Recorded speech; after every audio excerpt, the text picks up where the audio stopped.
प्रिय छात्र छात्राओं, बीएससी पाठ तृतीय वर्ष के तृतीय प्रश्न पत्र के तीसरी यूनिट और सामान्यतः किताब के चौथे चैप्टर में हम ट्रांजिस्टर के अभिलाक्षणिक वक्र पढ़ रहे हैं। मैंने आपको ट्रांजिस्टर के विभिन्न अभिविन्यासों के बारे में पिछली बार बताया था। उभयनिष्ठ आधार और उभयनिष्ठ उत्सर्जक अभिविन्यास में अभिलाक्षणिक वक्र जो निवेशी और निर्गम प्रकार के होते हैं, उनमें हमने दो परिभाषाएं दी थी। उभयनिष्ठ आधार अभिविन्यास में धारा प्रवर्धन गुणांक को मैंने अल्फा से डिनोट किया था। उभयनिष्ठ उत्सर्जक अभिविन्यास में धारा प्रवर्धन गुणांक को हमने बीटा से डिनोट किया। सामान्यतः एक प्रश्न बहुत ही कॉमन है जो क्वेश्चन एग्ज़ाम में आता है कि अल्फ़ा और बीटा को परिभाषित कर इनमें संबंध ज्ञात करो। ये निहायत ही सरल सवाल है, लेकिन लगभग हर दूसरे तीसरे वर्ष इसको पूछा जाता है और इसका महत्व भी है, क्योंकि मूल रूप से प्रवर्धन की प्रक्रिया में धारा प्रवर्धन महत्वपूर्ण रोल प्ले करता है।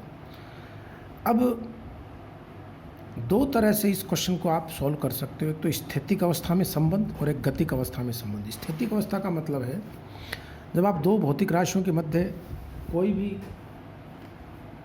कोई भी ग्राफ प्लॉट करते हैं तो उसके किसी एक बिंदु पर, जैसे ये y का मान है और ये x वैल्यू है, तो सीधा सीधा y/x जो है वो स्थितिक मान कहलाता है। लेकिन यदि आप ग्राफ के दो बिंदुओं के मध्य परिवर्तन देखते हैं तो यहाँ से यहाँ मान लो x प्लस डेल्टा x ये हो गया और ये y प्लस डेल्टा y हो गया, तो डेल्टा y अपॉन ये delta y by delta x, delta y upon delta x बराबर इसका गतिक मान कहलाएगा। और आप सब मैथमेटिक्स के स्टूडेंट्स जानते हैं, अगर डेल्टा x टेंड्स टू 0 हो तो इसको हम किसी बिंदु पर अवकलन के रूप में भी परिभाषित करते हैं। तो स्थितिक अवस्था में परिभाषा के अनुसार अल्फा डीसी बराबर संग्राहक धारा बटा उत्सर्जक धारा और बीटा डीसी बराबर संग्राहक धारा बटा आधार धारा। किरचॉफ के प्रथम नियम से आप ट्रांजिस्टर में हमेशा उपयोग में लाते हो आई ई बराबर आई बी प्लस आई सी, यानी उत्सर्जक धारा का मान आधार धारा और संग्राहक धारा के योग के तुल्य होता है। अब अगर आप इसमें आई सी का डिवीजन करते हैं तो यह सरल इक्वेशन बनती है आई ई बटा आई सी बराबर आई बी बटा आई सी प्लस 1। मैंने यहाँ पे आई सी का डिवीजन किया इसमें, और ये परिभाषा के अनुसार 1/अल्फा डी सी बराबर 1/बीटा डी सी प्लस 1। और ये दो फॉर्मूले आपको, और ये इतने सरल फॉर्मूले कि इन पे सवाल न्यूमेरिकल भी आता है, तो सामान्यतः बच्चे अगर फॉर्मूला याद नहीं हो तो वहाँ प्रूव कर सकते हैं। गतिक अवस्था में प्रिय विद्यार्थियों, इसी समीकरण को, जो प्रथम नियम है किरचॉफ के प्रथम नियम की समीकरण को आप परिवर्तन के तौर पे देखें। डेल्टा आई ई यानी उत्सर्जक धारा में कोई भी परिवर्तन आधार धारा और संग्राहक धारा में परिवर्तनों के योग के तुल्य होगा। उसी तरह से यहाँ डेल्टा आई सी का डिवीजन करके आप ये समीकरण लिख सकते हो अल्फा ए सी और बीटा ए सी के लिए, जैसे हमारे यहाँ डी सी के लिए हमने प्राप्त किया। प्रिय छात्र छात्राओं, एक उदाहरण के तौर पर एक न्यूमेरिकल जो कई बार 1 नंबर या 2 नंबर का पूछा गया परीक्षाओं में, कि किसी ट्रांजिस्टर में यदि अल्फा डी सी का मान 0.98 है तो बीटा डी सी का मान क्या होगा। ये आधा सवाल है। फिर उसके बाद वो पूछता है कि अगर निवेशी धारा में उभयनिष्ठ उत्सर्जक अभिविन्यास में निवेशी धारा यानी आधार धारा में परिवर्तन 20 माइक्रो एम्पियर हो जाए तो उसके संगत संग्राहक धारा में कितना परिवर्तन होगा।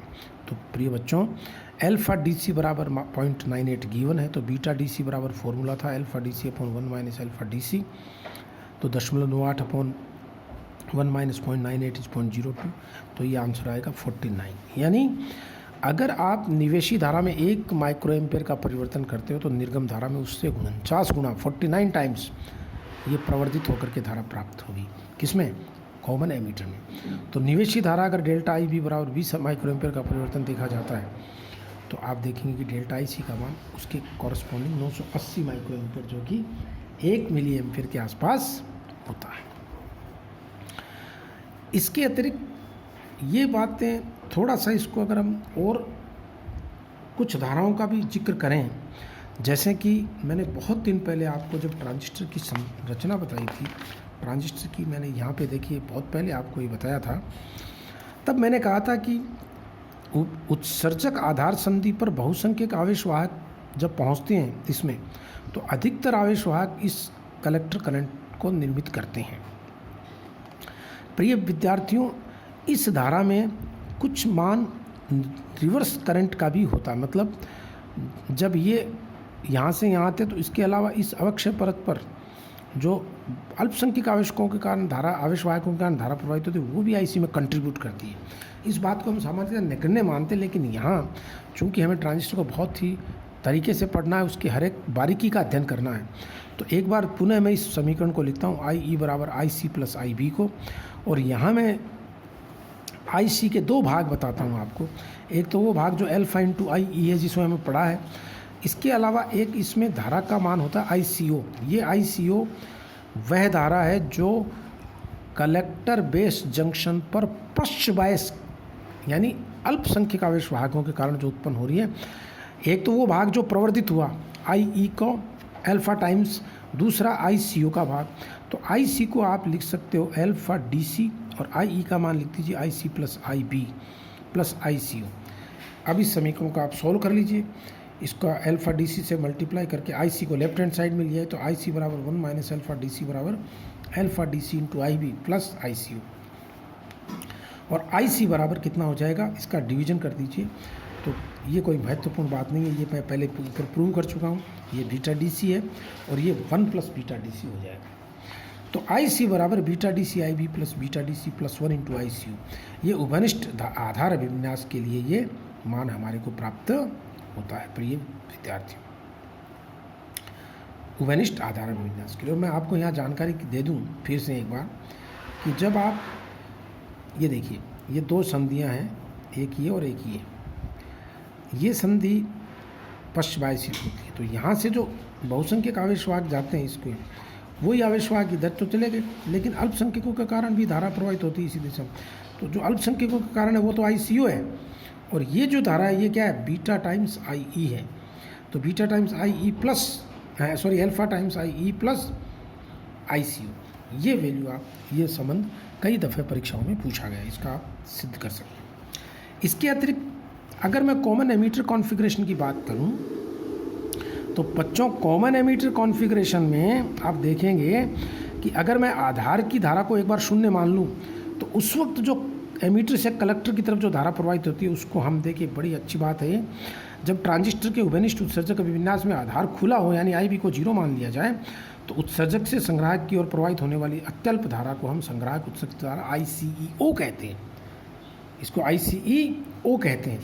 और छात्र छात्राओं, इस कंडीशन में जब आप यहाँ पर ये देखिए, इसमें आई बी बराबर 0 रखते हो तो आई सी को हम आई सी ई ओ कहेंगे।